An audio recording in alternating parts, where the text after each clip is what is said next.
অসম্ভব সুন্দর লোকেশন আছে, কিন্তু তবুও ভিডিওর ভিউজ খুবই কম, 100, 200, 300 ভিউজ।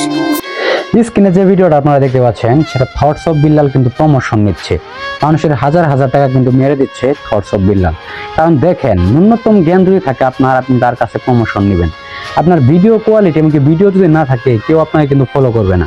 থটস অফ বিল্লালের কথা শুনে যে আপনাকে কেউ ফলো করবে এরকম কিন্তু না। সবচেয়ে বড় কথা হচ্ছে নিজের যোগ্যতা নিজের জায়গা থেকে কিন্তু অবশ্যই শো আপ করতে হবে। আপনি যতটুকু কন্টেন্ট তৈরি করেন, নিজে যদি ভালো কন্টেন্ট দেন তাহলে কিন্তু আপনার কন্টেন্ট দেখে মানুষ ফলো করবে। আপনি থটস অফ বিল্লালকে শুধু শুধু টাকা দিচ্ছেন, নিজেই কিন্তু আসলে বোকা হচ্ছেন। কারণ যারা নিম্নতম জ্ঞান আছে যাদের, তারা কিন্তু অবশ্যই বিষয়গুলো অবশ্যই ফলো করবে। আজকে আমি বলতে চাচ্ছি, থটস অফ বিল্লালের কাছে যারা হাজার হাজার টাকা দিয়ে প্রমোশন নিচ্ছেন তারা দিন শেষে কিন্তু পিছিয়ে যাচ্ছেন, একটা মানসিকভাবে অশান্তিতে কিন্তু থাকতেছেন।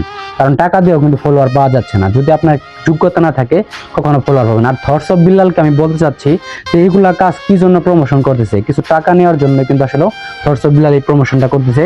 আমি বলতে চাই এটা খুব শীঘ্রই যেন বন্ধ হয় থটস অফ বিল্লালের।